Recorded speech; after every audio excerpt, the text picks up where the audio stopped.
और सर मुझे होस्ट बना देना सर।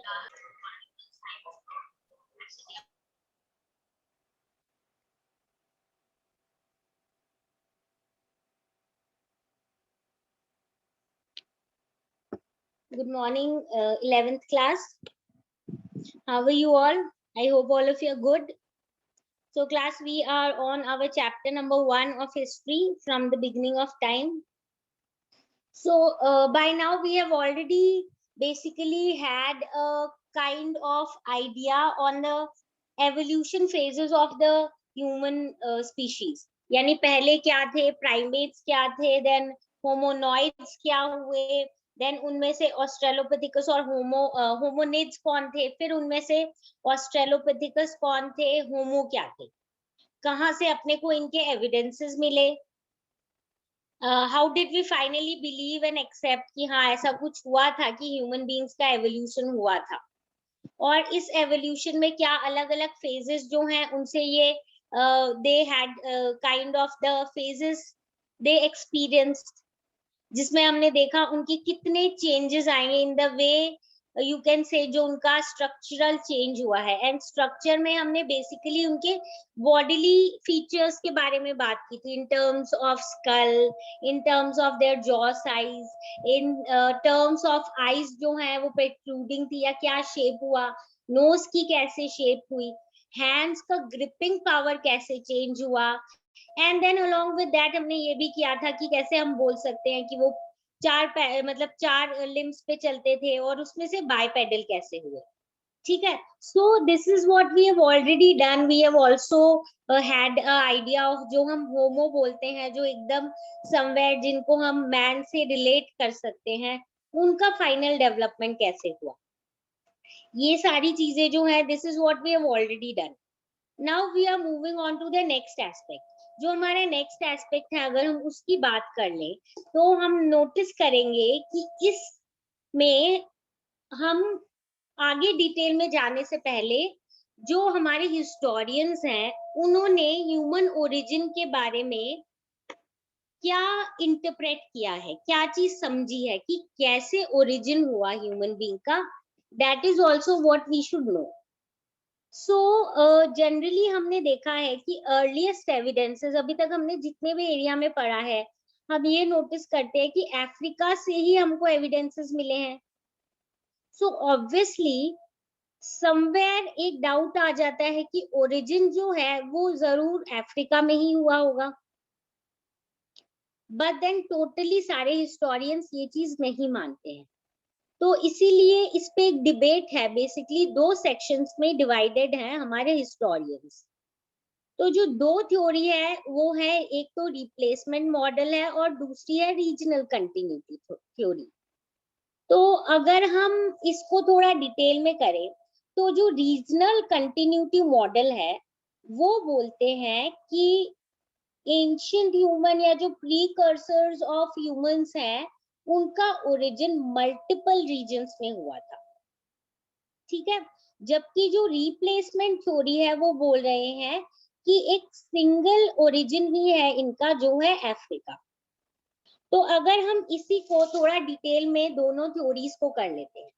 अगर हम सबसे पहला वाला देखें, जो हमारा बेसिकली रीजनल कंटिन्यूटी मॉडल है, वो ये बोलते हैं कि एक्चुअली में जो आर्केइक यानी कि ओल्ड होमोसेपियंस है वो ग्रेजुअली इवॉल्व हुए हैं at different rates in modern, hence the variation in the first appearance of modern humans in the different parts of the world.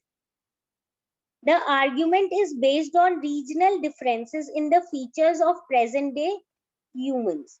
तो बेसिकली ये रीजनल कंटिन्यूटी वाले बोल रहे हैं कि वी विल नोटिस कि समवेयर यहाँ पे क्या हुआ है, मल्टीपल रीजन्स में ओरिजिन हुआ है, और क्योंकि ये अलग अलग रेट में इवॉल्व हुए थे, कहीं पे जल्दी इवॉल्व हो गए मॉडर्न ह्यूमंस के फॉर्म में और कहीं पे बहुत टाइम लगा, इसीलिए हो सकता है कि फर्स्ट अपीयरेंस जो है वो हर जगह पे अलग अलग टाइम पीरियड में मिला है।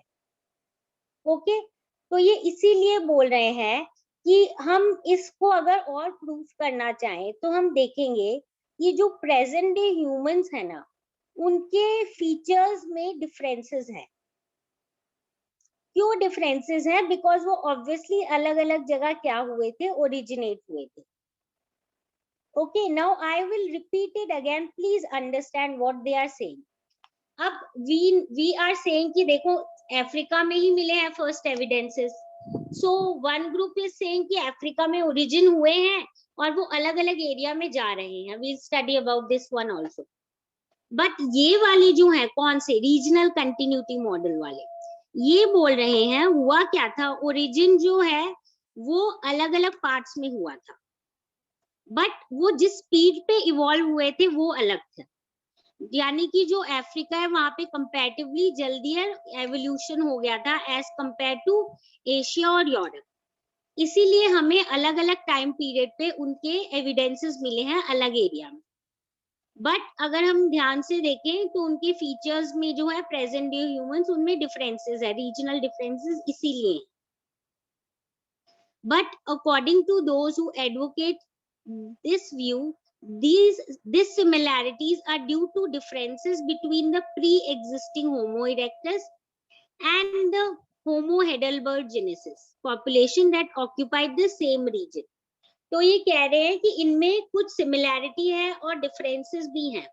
तो जो डिफरेंसेस या डिससिमिलैरिटीज है वो इसीलिए है रीजन वाइज भी, और इसीलिए क्योंकि समवेयर हम देखेंगे कि सेम टाइप के जो थे होमो इरेक्टस भी और होमो हेडेलबर्ग जेनेसिस जो है वो ऑलमोस्ट जो है सेम रीजन में ऑक्यूपाई कर रहे थे।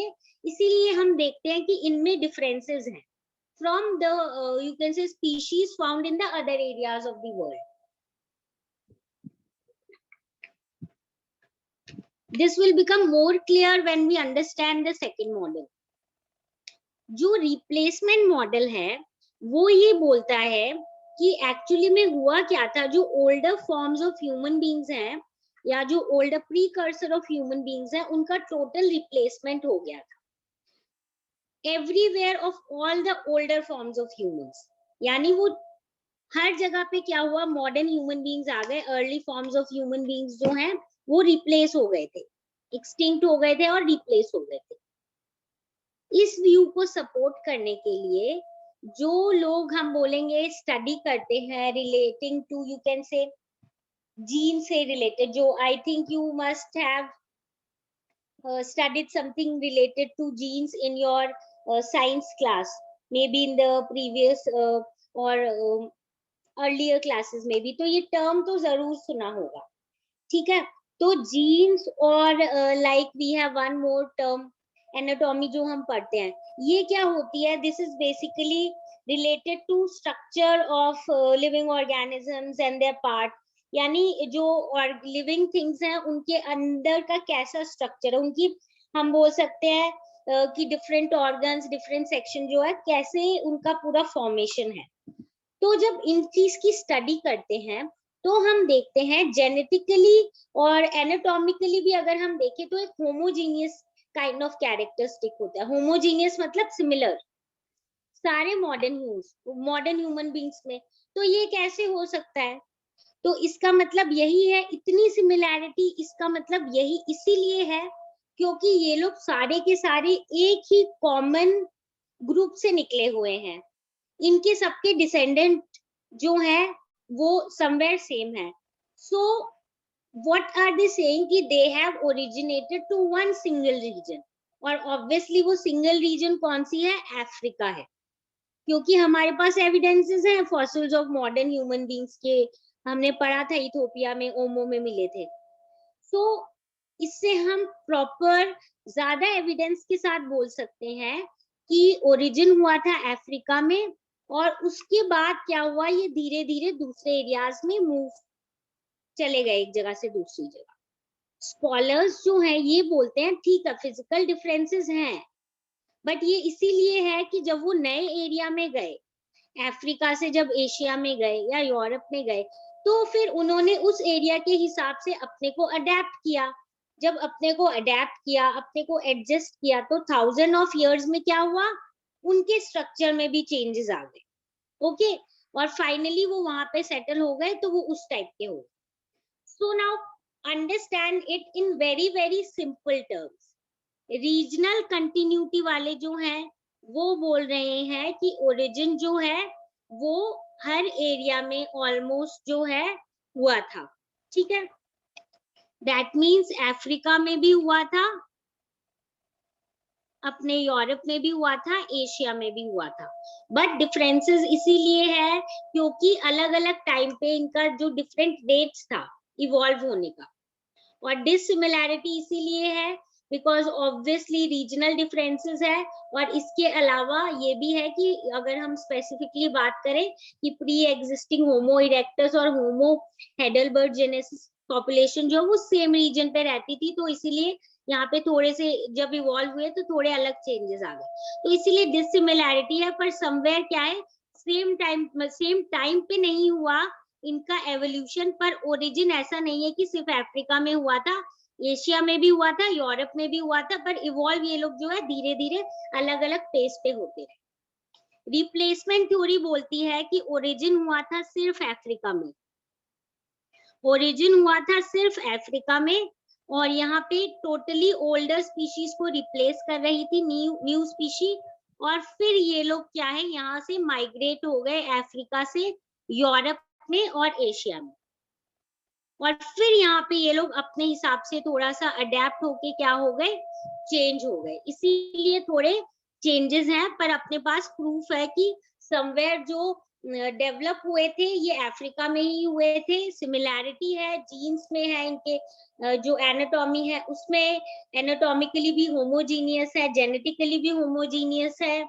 एविडेंसेस भी हैं हमारे पास कि अफ्रीका में ही पहले होमो मिले थे, ह्यूमन बींग्स के प्रिकर्सर्स, और इतनी सिमिलैरिटी इसीलिए हो सकती है अगर सेम जगह से गए हो।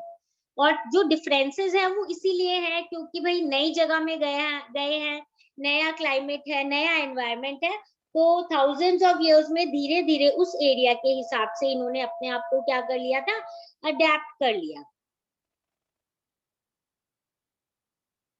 So these are the two models that our historians and scholars have given regarding the origin of human beings, ठीक है। तो I suppose this is also clear to you people, not that difficult, some basic concepts and I suppose clear है, ठीक है। अब जब हमें इतना कुछ पता चल गया है, now we move on to the next part. The next part is very essential element, food. तो ये जो अर्ली ह्यूमंस हैं ये फूड कैसे ऑब्टेन करते थे? ऑब्वियसली ऐसा तो नहीं था कि उनके पास इतना ज्यादा उनको अभी तक एग्रीकल्चर आता था या उनको they knew how to prepare food items. So obviously अगर even if I ask you without like going through the book or explaining you in detail, you will be able to answer that obviously initially जो भी वो food items थे वो gathering, hunting, scavenging and later on fishing से भी obtain करते थे। So we have actually lot of evidence relating to skeletal remains जो हैं जिससे कि हम हिस्ट्रीज को रिकंस्ट्रक्ट करते हैं। बहुत सारी चीजें हम करते हैं कि लोग जो उस टाइम के ये अर्ली ह्यूमंस थे वो एक जगह से दूसरी जगह कैसे मूव करते थे, उनका डेली लाइफ कैसा था। Though it is very difficult to reconstruct this, but still we have developed certain kind of ways to understand their daily life, you can say pores या जो भी वो daily life से related चीजें करते थे, relating to not only obtaining food पर उनके movement से related, उनके somewhere lifestyle से related and the other development. सो अगर हम फूड की बात कर ले तो अर्ली ह्यूमंस जो है वो अलग अलग टाइप से फूड ऑब्टेन करते थे। हमें पता है गैदरिंग से करते थे। गैदरिंग कैसे, यहाँ वहां से फूड कलेक्ट करना, गैदर करना। Hunting obviously initially small animals को हंट करते होंगे।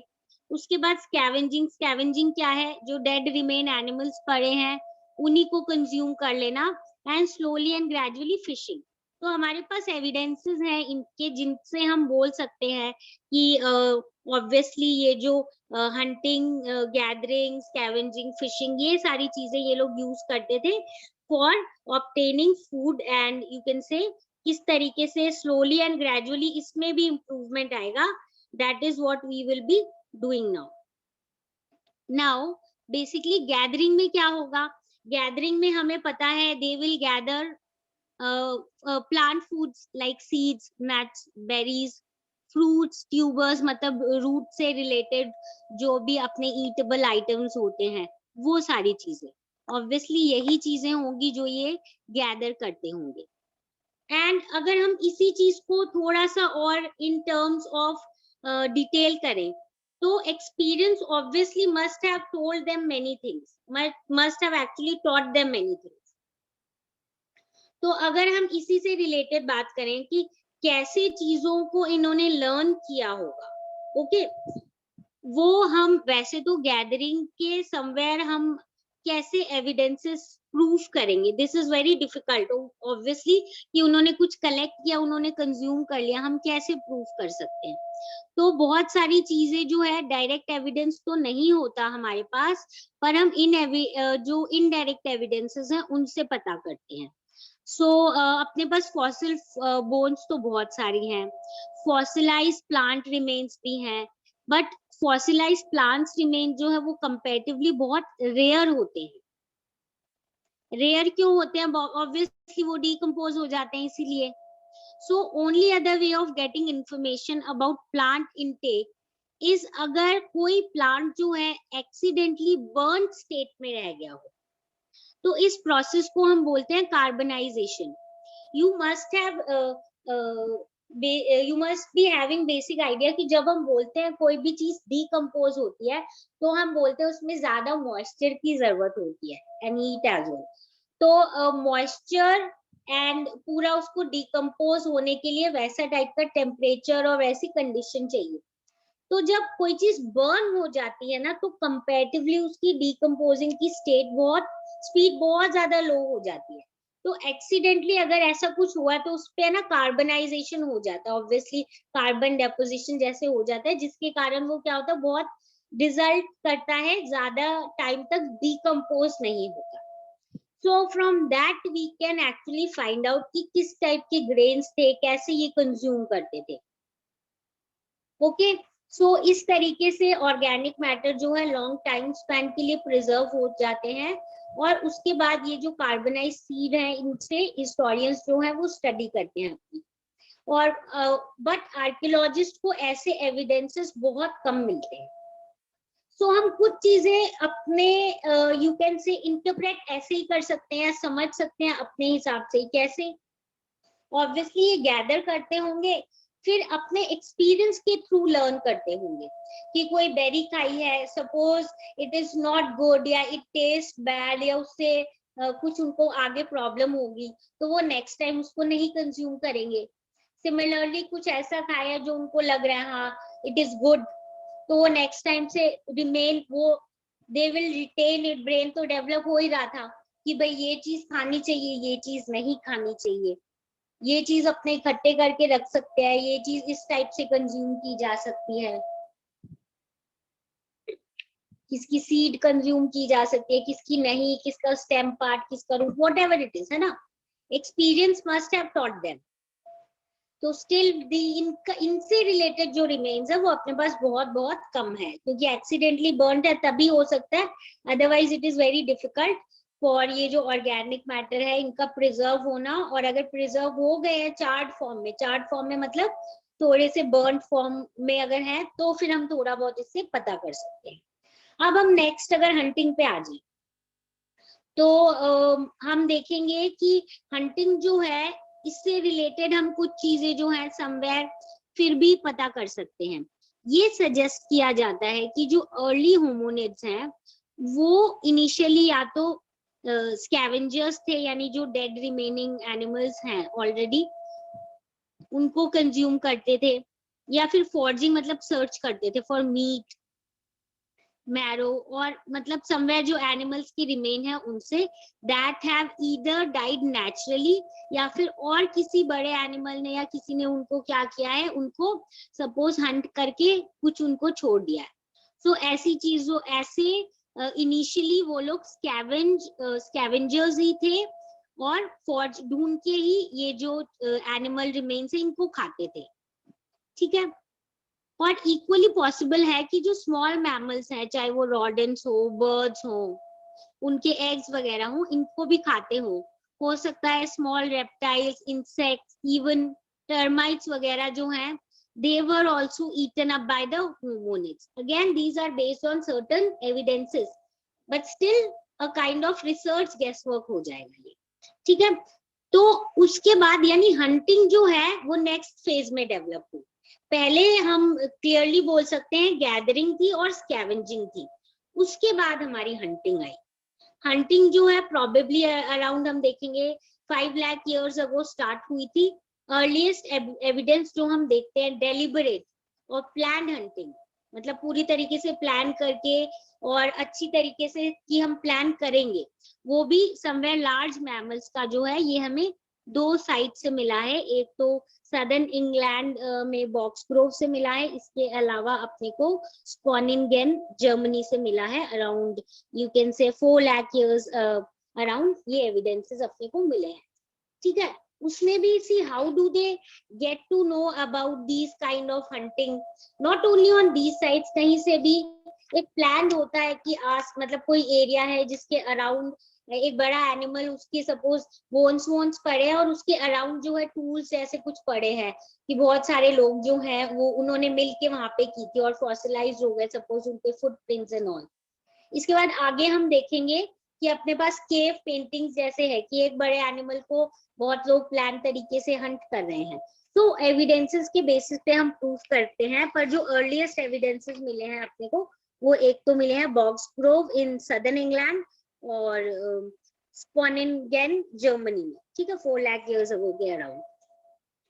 सो इसके अलावा अब हम आ जाते हैं, तो अपनी हो गई गैदरिंग, हो गई अपना स्कैवेंजिंग हो गया एंड हंटिंग भी हो। अब हम आ जाते हैं फिशिंग पे। Fishing again is you can से one of the important thing जिससे वो लोग फूड ऑब्टेन करते थे। और ये जो वो लोग फूड ऑब्टेन करते थे इससे रिलेटेड अगर हम देखेंगे तो अपने पास एविडेंसेस है of fish bones at different sites.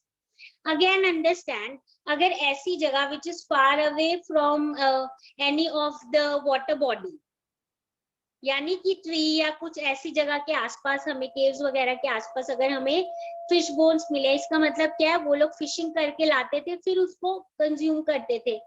तो जब फिश बोन्स अपने को मिलती है अलग अलग साइट्स पे तो इससे हमें पता चल जाता है कि फिशिंग भी इनकी डेवलप हो गई। Okay, so we have understood कि इनकी जो major way of you can say obtaining food, the ways of obtaining food were obviously gathering, then we have our scavenging, after that we have our hunting, and then finally we also have fishing. Okay, now about 35,000, now these are few locations regarding you can say jo jahan jahan pe you can clearly see this is the area that is Heidelberg। हमने इसके बारे में बहुत बार बात की है, species मिली है हमें निएंडरथल, यहाँ पे अपना प्लान एविडेंस मिला है किस चीज का, हंटिंग का। देन अलोंग विद दैट ये बॉक्सग्रोव का हमें क्या मिला है, एविडेंस हंटिंग का। So these two we just had a kind of discussion about.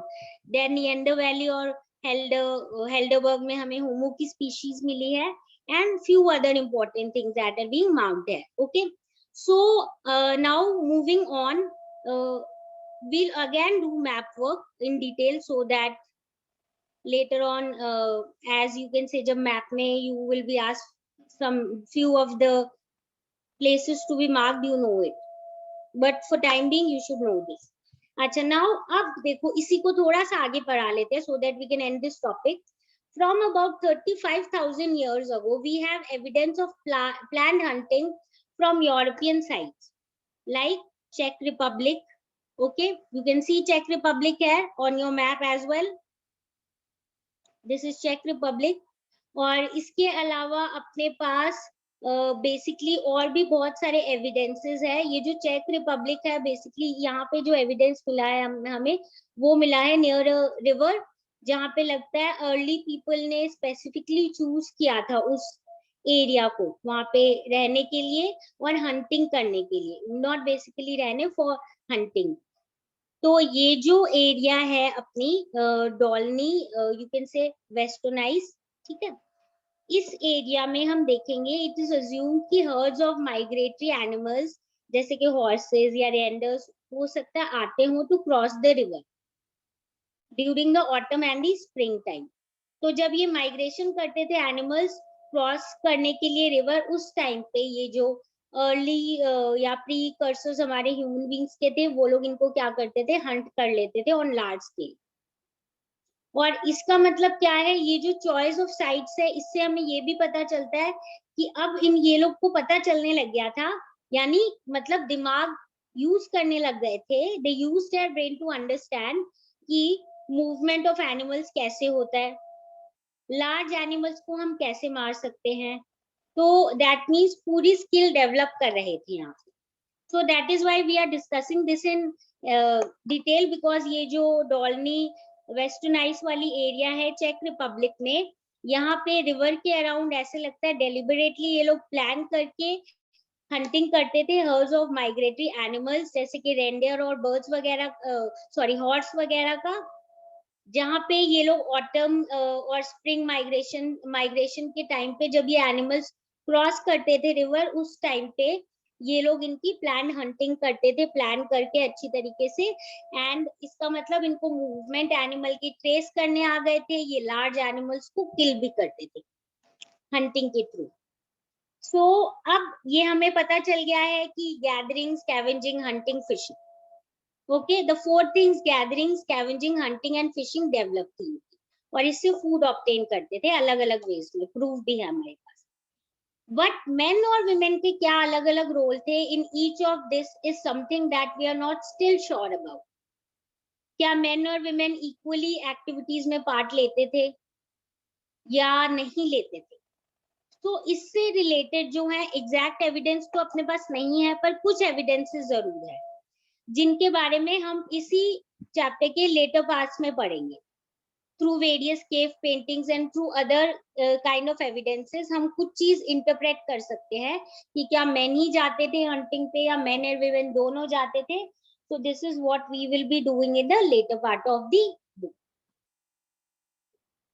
So today we have done the two models, कहाँ से ओरिजिन हुआ, एक तो अपना रिप्लेसमेंट है और रीजनल कंटिन्यूटी, ठीक है। Replacement model, regional continuity model we have done, and then we have done in detail about the ways in which the early humans obtained food, ठीक है, 4 ways and their evidences, and we have understood in detail about gathering, scavenging, hunting and fishing, and later stage पे hunting कैसे develop हुई थी, marking lot of, you can say, developmental phases in human beings where they planned animal killing and hunting on a large scale, and along with that basically understanding the movements of the animals and then planning the hunt, ठीक है। So with this we complete today's class. If you have any doubt relating to whatever we have covered today, come back with your problem so that we can discuss and solve it. So this is it for today. Now we'll meet in the next class.